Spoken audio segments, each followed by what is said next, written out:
இன்றைக்கி இந்த வீடியோவில் மிக மிக முக்கியமான எச்சரிக்கையான ஒரு ஆன்மீக தாள்களையும் ஜோதிட தாள்களையும் இப்போ இந்த வீடியோவில் ரொம்ப சுவாரஸ்யமாக சிம்ம ராசிக்காரங்களுக்கு பார்க்க போகிறோம். ஸோ சிம்ம ராசிக்காரங்க இந்த ஒரு வீடியோவை ஸ்கிப் பண்ணாமல் பாருங்கள். அப்போ தான் உங்களோட ராசிக்கு நான் என்ன சொல்ல வரேன் அப்படிங்கிறத நீங்கள் தெரிஞ்சு பயனடைய முடியும்.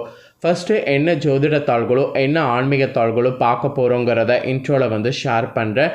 எதை பற்றியது பார்க்க போகிறோங்கிறத இன்ட்ரோவில் சிம்ம ராசிக்காரங்க தெரிஞ்சுக்குங்க. தற்போது 2025 ஆண்டில் ஆங்கில மாதத்தில் 7வது மாதமான ஜூலை மாதமானது பிறந்து நடந்துகிட்ருக்கு. ஆக்சுவலி இந்த 7வது மாதம் ஒன் ஆஃப் த ஒரு முக்கியமான மாதம் என்று சொல்லலாம். அப்படி என்ன முக்கியமான மாதம் அப்படின்னு கேட்குறீங்களா? இந்த மாதத்தில் நிறைய ஆன்மீகத்தில் முக்கியமான நாட்கள் வரும். அதனால் இந்த மாதம் முக்கியமான மாதம் என்று சொல்லப்படுது. அப்படி ஒரு முக்கியமான ஆன்மீக நாள் வர இருக்குது. அதுதான் ஜூலையுடைய 24ஆம் தேதி. அன்னைக்கு தமிழ் மாதம் பார்த்திங்கன்னு வச்சுக்கோங்களேன், 4வது மாதமான ஆடி மாதத்துடைய 8ஆம் நாள் கிழமை அன்னைக்கு வியாழக்கிழமை. ஸோ வரக்கூடிய இந்த வியாழக்கிழமை சாதாரணமான வியாழக்கிழமை கிடையாது. மிகவும் முக்கியமான எச்சரிக்கையான ஒரு வியாழக்கிழமை என்று சொல்லலாம். அப்படி என்ன முக்கியமான எச்சரிக்கையான வியாழக்கிழமை அப்படின்னு கேட்குறீங்களா? இந்த வியாழக்கிழமை அன்னைக்கு அமாவாசையானது வருது.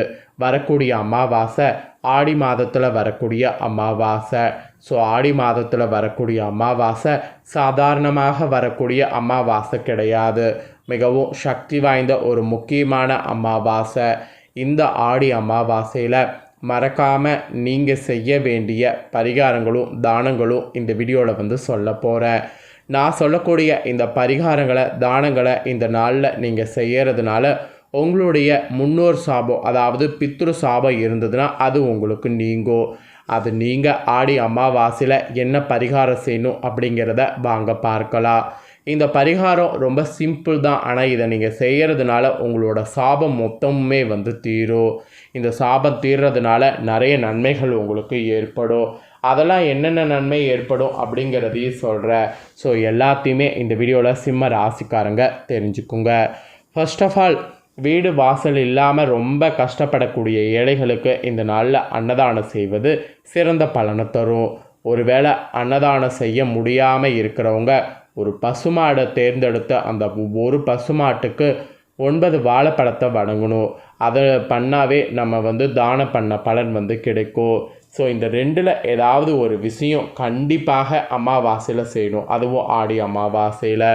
பொதுவாக சூரியனும் சந்திரனும் ஒரே நேர்கோட்டில் ஒன்றையொன்று சந்திக்கக்கூடிய தினம்தான் அமாவாசை. இந்த நாளில் இறந்து போன நம்ம முன்னோர்களுடைய ஆன்மாக்கள் அவங்களுடைய புண்ணிய லோகத்திலிருந்து பூமிக்கு வரும்.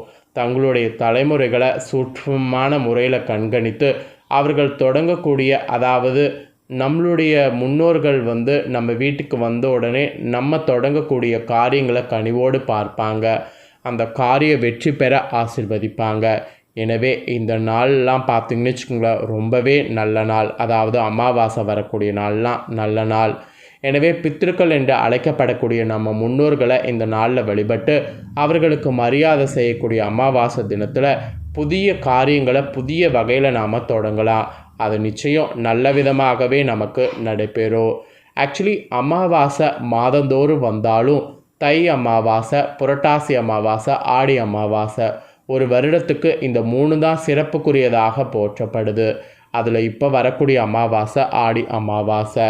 நம்ம முன்னோர்களுக்கு இந்த நாளில் கண்டிப்பாக தர்ப்பணை கொடுக்கணும். அதோடு மட்டும் இல்லாமல் நம்மளுடைய சாபம் நீங்கள், அதாவது பித்ரு சாபம் நீங்கள், வீடு வாசல் இல்லாத ஏழைகளுக்கு இந்த நாளில் அன்னதானம் செய்வது சிறந்த பலனை தரும். லெமன் சாதம், தயிர் சாதம், புளி சாதம், தக்காளி சாதம், தேங்காய் சாதம், இந்த மாதிரி கலவை சாதம் செய்து இந்த நாளில் தானம் மாதிரி கொடுக்கணும். அமாவாசை மட்டும் இல்லாமல் ஒவ்வொரு அமாவாசையிலும் உங்களால் இயன்ற அளவு உணவு அன்னதானம் செய்யலாம். ஒருவேளை இந்த மாதிரி செய்ய முடியல அப்படின்னா பசு, காகம், நாய், பூனை இந்த மாதிரியான ஜீவராசிகளுக்கு பிஸ்கெட்டு, பால், தயிர் இந்த மாதிரி ஏதாவது உணவுகள் கொடுக்கலாம். ஆக்சுவலி அமாவாசையில் இந்த ரெண்டும் தான் நீங்கள் கண்டிப்பாக செய்ய வேண்டிய விஷயம் என்பது குறிப்பிடப்படுது. அமாவாசையில் பிதுர் தர்ப்பணம், அன்னதானம் இந்த மாதிரியானவற்றை நீங்கள் செய்கிறதுனால குலதெய்வத்துடைய அருள் உங்களுக்கு கிடைக்கும்.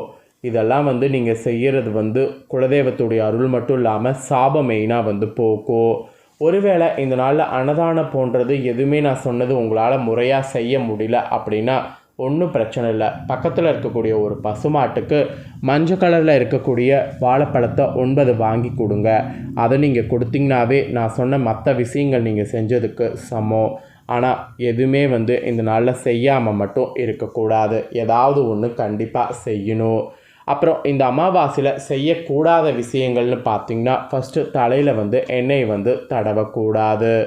அதுக்கப்புறம் புண்ணிய தலங்களில் இருக்கக்கூடிய கடல் அல்லது நதிகளில் நீராடணும். ஏன்னா இந்த நாளில் நீராடுவது ரொம்பவே புண்ணியம், அதுக்காக சொல்லப்படுது.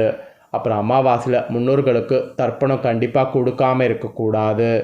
ஏன்னு பார்த்திங்கன்னா அமாவாசையில் இந்த டைம் தர்ப்பணம் கொடுத்தால் ஆண்டு முழுவதும் தர்ப்பணம் கொடுத்த பலன் ஒரு அமாவாசையிலே கிடைத்துவிடும். அதனால தான் ஆடி அமாவாசையில் முன்னோர்களுக்கு தர்ப்பணம் கொடுக்க வேண்டும் என்பதை உங்கள் ராசிக்கு இவ்வளோ அழுத்தமாக சொல்கிறேன். ஸோ இவ்வளோ நேரம் இந்த அமாவாசையில் நீங்கள் செய்ய வேண்டிய பரிகாரம் நீங்கள் தெரிஞ்சிருப்பீங்க. கண்டிப்பாக இந்த பரிகாரம் செய்து பயனடைவீங்கன்னு சொல்லி நான் நம்புகிறேன். இப்போ உங்கள் சிம்ம ராசிக்காரங்களுக்கு இந்த பரிகாரம் செய்கிறதுனால எப்படி சூழ்நிலை இருக்குங்கிறத சொல்ல போகிறேன். என்ன மாதிரியான பலன் கிடைக்குங்கிறத தெரிஞ்சுக்குங்க. ஆண்டுகோள்கள் என்று சொல்லப்படக்கூடிய குரு பயிற்சி, ராகு கேது கிரகங்களுடைய பயிற்சி, சனி பயிற்சி இதெல்லாம் அமாவாசைக்கு முன்னாடியே முடிந்திருக்கு. இந்த முடிந்துவிட்ட நிலையில் அடுத்தடுத்து மாதக்கோள்கள் மட்டும் இந்த அமாவாசையில் பயிற்சி நடைபெறுகிறது. இதன் தாக்கம் நீண்ட நாட்களுக்கு இருக்காது என்றாலும் கணிசமாக உங்களுக்கு இருக்கும். இந்த அமாவாசையில் சிம்ம ராசிக்காரங்களுக்கு எப்படி இருக்கும், என்ன நடக்கும், வேலை தொழில் வருமானம் குடும்பம் இதெல்லாம் எப்படி இருக்கும் அப்படிங்கிறத பார்க்க போகிறோம். ஸோ சிம்ம ராசிக்காரங்க பரிகாரம் செய்கிறதுனால என்ன மாதிரியான பலன்கள்லாம் கிடைக்கும் அப்படிங்கிறத தெரிஞ்சு அதுக்கேற்ப நடந்து பலன் பெறுங்க. சிம்ம ராசிக்கு சனி பயிற்சியுடைய காலத்தில் அமாவாசை இப்போ வருது. இந்த சனி பயிற்சி காலத்தில் அமாவாசை வரும்போது அஷ்டம சனியானது நடந்துட்டுருக்கு. அதே போல் ராசியில் கேது, 7வது வீட்டில் ராகு இருக்கிறாரு. குரு பகவான் லாபஸ்தானத்தில் அதிர்ஷ்டம் தரக்கூடிய இடத்துல அமர்ந்திருக்கிறாரு. ஸோ அதனால் இந்த அமாவாசை முழுவதும் கேதுவுடன் சேர்ந்து செவ்வாய் ராசியில் சஞ்சரிப்பார். ஸோ மாதக்கோள்களுடைய அடிப்படையில் அமாவாசைக்கு பிறகு சிம்ம ராசிக்காரங்களுக்கு சில விஷயங்களை தவிர நல்லதாக சிலது நடக்கும். அந்த மாதிரியான நாட்களாக இருக்கும். அதே சமயம் தொழிலில் உள்ள தடைகள்லாம் விலகி வருமானம் நிலைப்புத்தன்மை ஏற்படும். வாய்ப்புகள்லாம் உங்களுக்கு தேடி வரும். அதற்கான முயற்சிகள் செய்திங்கன்னா நல்ல பலன் உங்களுக்கு கிடைக்கும்.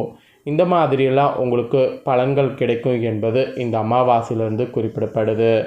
இந்த பரிகாரங்கள்லாம் நான் சொன்னதை நீங்கள் செய்கிறதுனால சாதகமாக இந்த மாதிரியான விஷயங்கள் இருக்குது என்பது குறிப்பிடப்பட்டிருக்கு.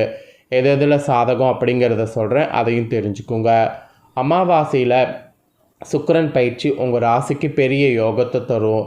அதுவும் முதல் 3 வாரங்கள் அமாவாசையில் தொழில் வளர்ச்சி, நல்ல லாபம், திடீர் முன்னேற்றம் ஏற்படும்.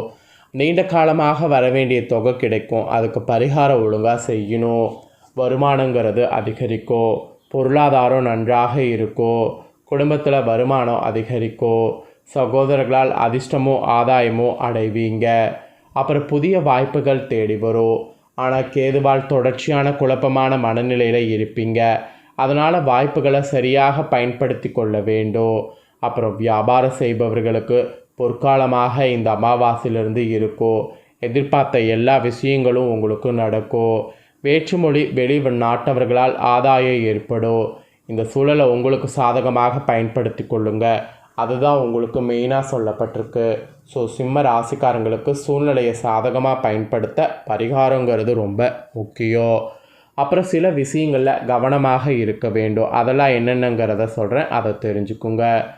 இந்த அமாவாசையில் 2வது பாதியில் சூரியன் மறைவதால் மனதில் சஞ்சலம் உண்டாகும். ஆற்றல் குறைந்தது போல உணர்வீங்க. இதனால் தவறான அல்லது அவசரமான முடிவுகள் எடுக்க நேரிடும். ஸோ அதில் கவனம் தேவை. அப்புறம் இந்த அமாவாசையில் மட்டும் இல்லாமல் அடுத்தடுத்து சில நாட்கள் உங்கள் ராசிக்கு குடும்ப, நட்பு, அலுவலகம் என்று எல்லா இடங்கள்லையுமே நிதானமாக செயல்பட வேண்டும். அவசரப்பட்டு பேசக்கூடாது. அப்புறம் திருமண பேச்சுவார்த்தைகளில் ஏற்றம் இறக்கங்கள்லாம் இருக்கிறதுனால திருமணம் சார்ந்த விஷயங்களை இன்னும் சில காலம் தள்ளி போடுறது அமாவாசைக்கு பிறகு நல்லது. அப்புறம் குரு பயிற்சி எவ்வளவு சாதகமாக இருந்தாலும் அஷ்டம சனி நடப்பதால் பெரிய முதலீடுகள், பெரிய மாற்றங்கள் செய்வதை அமாவாசைக்கு பிறகு தவிர்க்க வேண்டும். தொழில் நன்றாக இருந்தாலுமே அகலக்கால் வைப்பது எதிர்மாறாக நடக்கக்கூடும், பார்த்துக்குங்க. அப்புறம் சிம்ம ராசிக்காரங்களுக்கு அமாவாசையிலேருந்து வேலை மாற்றம் சார்ந்த விஷயங்களில் தற்போது இருக்கக்கூடிய வேலையை விட நல்ல மாற்றம் வந்தால் ஏற்றுக்கொள்ளுங்க. இருக்கக்கூடிய வேலையை தக்க வைத்து கொண்டுட்டு அடுத்த வேலைக்கு போங்க, அவசரப்பட்டு போகாதீங்க. இந்த மாதிரி சிலது கவனமாக இருக்கணும் என்பது குறிப்பிடப்பட்டிருக்கு. ஸோ சிம்ம ராசிக்காரங்களுக்கு என்ன பரிகாரம் செய்யணும், என்ன மாதிரியான விஷயம் நடக்கும் அப்படிங்கிறது எல்லாமே தெளிவாக இந்த வீடியோவில் ஷேர் பண்ணிட்டேன். ஷேர் பண்ணதை நீங்கள் இந்த வீடியோவை பார்த்து தெரிஞ்சு பயனடைஞ்சது போல் உங்கள் ஃப்ரெண்ட்ஸ் ஃபேமிலியில் இருக்கிறவங்களும் பார்த்து தெரிஞ்சு பயனடையணும்னு நினச்சிங்கன்னா வீடியோ லைக் பண்ணி உங்கள் ஃப்ரெண்ட்ஸ் ஃபேமிலிக்கு ஷேர் பண்ணுங்கள். உங்கள் ஃப்ரெண்ட்ஸ் ஃபேமிலியில் இருக்கிறவங்களும் உங்களை போல் சிம்ம ராசிக்காரங்களாக இருந்தாங்கன்னா இந்த தாள்களை பார்த்து இதற்கேற்ப நடந்து அவங்களும் பயனடையட்டும். இதே போல் புதிய அப்டேட்டான நிறைய வீடியோ நம்ம சேனலில் போடப்படும். அதை எல்லாமே உடனுக்குடனே தெரிந்து கொள்ள மறக்காமல் நம்ம சேனலை சப்ஸ்கிரைப் பண்ணுங்கள், கூட பெல் பண்ண ப்ரெஸ் பண்ணுங்கள். வேறொரு வீடியோவில் உங்களை மீண்டும் சந்திக்கிறேன். நன்றி, வணக்கம்.